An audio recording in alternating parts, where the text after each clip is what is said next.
નમસ્તે મિત્રો, સ્વાગત છે તમારું મારી ચેનલ કુક વિથ કિલી ગુજરાતીમાં। તો આજે હું પાલકની નવી રીતથી શાક બનાવવાની રેસીપી લાવી છું। જો તમને પાલક નહીં ભાવતું હોય તો પણ તમે જો આ રીતથી શાક બનાવશો તો પાલકનું શાક તમે વારંવાર ખાશો। તો મિત્રો, તમને જો મારી આ રેસીપી પસંદ આવે તો તમે મારા વિડીયોને લાઇક, શેર અને સબસ્ક્રાઈબ જરૂરથી કરજો। તો અહીંયા મેં પાલક લીધું છે, તો આ અડધી પણી જેટલું પાલક છે।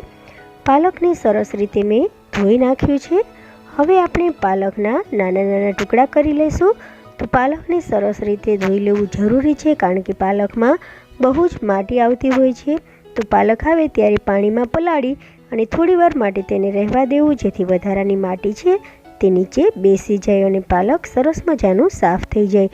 તો હવે આપણે પાલકને કાપી લઈશું। તો આપણે એકદમ નાના નાના ટુકડા કરી અને પાલકને કાપી લેવાનું છે। પાલક ખૂબ જ પૌષ્ટિક હોય છે। પાલકમાં આયર્નનું પ્રમાણ ખૂબ જ વધારે હોય છે, જેથી જે લોકોને એનેમિયા હોય તે લોકો જો પાલકનો રસ પીવે તો તેમનું એનેમિયા દૂર થાય છે અને હિમોગ્લોબિનનું પ્રમાણ વધે છે। તો અહીંયા આ રીતે આપણે પાલકને નાના નાના ટુકડાઓમાં કાપી લેવાની છે। તો પાલક અહીંયા સરસ રીતે કાપીને તૈયાર થઈ ગઈ છે। થોડીક પાલકમાંથી ઘણું બધું શાક બનીને તૈયાર થશે ફ્રેન્ડ્સ। તો હવે આપણે કઢાઈમાં લઈશું થોડાક મગફળીના બીને આપણે 15થી 20 સેકન્ડ સુધી રોસ્ટ કરી લઈશું। તો 15થી 20 સેકન્ડ થઈ જાય પછી આપણે તેમાં 3થી 4 ચમચી જેટલો ચણાનો લોટ નાખીશું, તેને પણ સરસ રીતે શેકી લઈશું। તો ચણાના લોટને શેકાતા વાર નથી લાગતી, સાથે સાથે મગફળીના બી પણ શેકાશે। હવે આપણે 1 ચમચી જેટલા તલ નાખી દઈશું। તલ નાખવાથી શાકનો સ્વાદ એકદમ વધારે આવશે અને શાકનું ટેક્સચર પણ સરસ થશે। તો અહીંયા બધી વસ્તુ સરસ રીતે શેકાઈ ગઈ છે। હવે આપણે તેને મિક્સરની જારમાં નાખી દઈશું અને ઠંડુ થવા દઈશું। ઠંડુ થઈ જાય પછી આપણે તેને પાવડર બનાવી લઈશું મિક્સરમાં ક્રશ કરીને।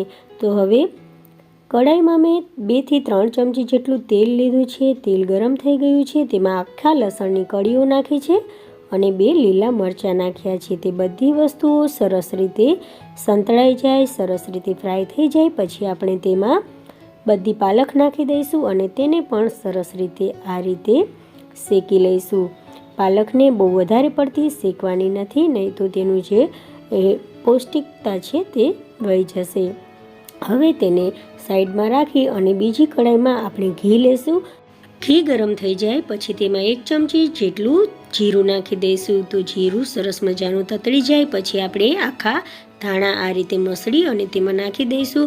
ધાણા નાખવાથી શાકનો સ્વાદ છે તે ખૂબ જ વધી જશે। હવે આપણે 2 સૂકા લાલ મરચાં નાખીશું અને 1 ચમચી જેટલું ખાંડેલું લસણ નાખીશું।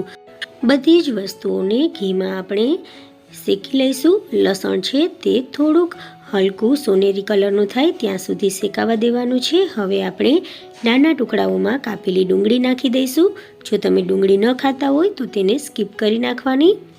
હવે ડુંગળી સોનેરી કલરની થાય ત્યાં સુધી આપણે તેને આ રીતે ચડવા દઈશું। ડુંગળી સરસ મજાની શેકાઈ ગઈ છે। હવે આપણે તેમાં 1 ટમેટું નાખી દઈશું। હવે નાના ટુકડાઓમાં ટમેટાને કાપી અને આ રીતે મેં નાખી દીધું છે। તેને પણ સોફ્ટ થાય ત્યાં સુધી આપણે ઘીમાં એકદમ સરસ રીતે ચડવા દેવાનું છે। તો ટમેટું ઝડપથી તેનું પાણી છોડે અને ઝડપથી પોચું થાય તે માટે આપણે સ્વાદ પ્રમાણે મીઠું નાખી દઈશું।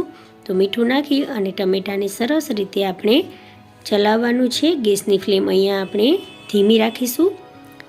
થોડીવાર માટે તેને ઢાંકી દઈશું, જેથી ટમેટું છે તે ઝડપથી સોફ્ટ થઈ જાય। ટમેટાં સરસ રીતે પોચા થઈ ગયા છે। તો હવે આપણે મગફળી, ચણાનો લોટ અને તલનો જે પાવડર બનાવ્યો હતો તે નાખી દઈશું। તેને પણ ટમેટાની સાથે સરસ રીતે મિક્સ કરી અને થોડીવાર માટે શેકાવા દઈશું। તો અહીંયા પણ ચણાનો લોટ થોડોક શેકાશે અને તેની સુગંધ છે તે ટમેટાં અને ડુંગળીમાં બેસી જશે। તો આપણે તેને 1 મિનિટ માટે આ રીતે શેકાવા દેવાનો છે। હવે આપણે સૂકા મસાલા નાખી દઈશું। તો આ માટે મેં અડધી ચમચી જેટલી હળદર, અડધી ચમચી જેટલો લાલ મરચાંનો પાવડર નાખીશું। જે પ્રમાણે તીખું પસંદ હોય તે પ્રમાણે તેમાં તીખાશ નાખવી। હવે આપણે અડધી ચમચી જેટલું ધાણા જીરાનો ભૂકો નાખી દઈશું। બધી વસ્તુઓને સરસ રીતે મિક્સ કરી અને ફરીથી આપણે અડધી મિનિટ માટે તેને શેકી લઈશું। જેથી જે આ સૂકા મસાલા નાખ્યા છે તેનો સ્વાદ આપણે જે ટમેટાં ડુંગળી છે તેમાં સરસ રીતે બેસી જાય. તો 1 મિનિટ જેટલો ટાઈમ થઈ ગયો છે. હવે આપણે તેમાં ગરમ પાણી નાખીશું. ગરમ પાણી એટલા માટે નાખીશું કે જે કુકિંગ પ્રોસેસ છે તે બંધ ન થાય, ચાલુ જ રહે. તો અહીંયા હું 1.5 ગ્લાસ જેટલું ગરમ પાણી નાખીશ. હવે પાણી સાથે બધી જ વસ્તુઓને સરસ રીતે મિક્સ કરી દેવાની છે. પાણી સાથે સરસ રીતે બધી વસ્તુઓ મિક્સ થઈ ગઈ છે. તો હવે આપણે તેને ઢાંકી દઈશું અને તેને ઉકળવા દઈશું.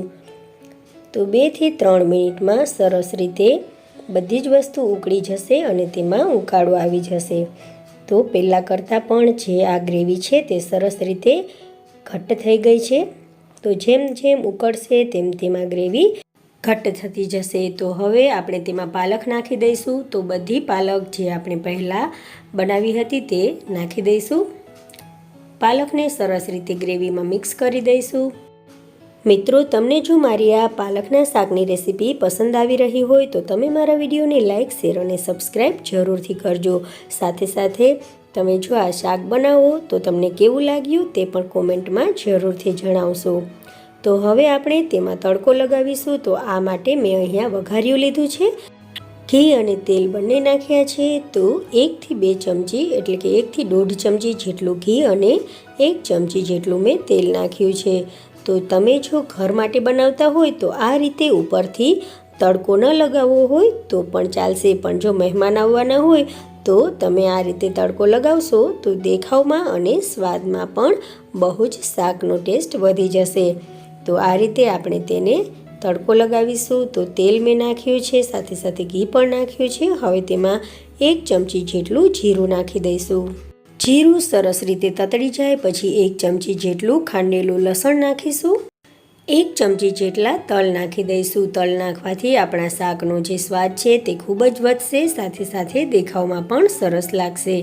તો ગેસને મેં અહીંયા બંધ કરી દીધો છે. તલ પણ સરસ રીતે શેકાઈ ગયા છે. હવે કલર માટે આપણે અડધી ચમચી જેટલું લાલ મરચાંનો પાવડર નાખીશું. તો મરચાંના પાવડરને આ રીતે સરસ રીતે મિક્સ કરી દઈશું અને આપણે જે શાક બનાવ્યું છે તેની ઉપર નાખી દઈશું.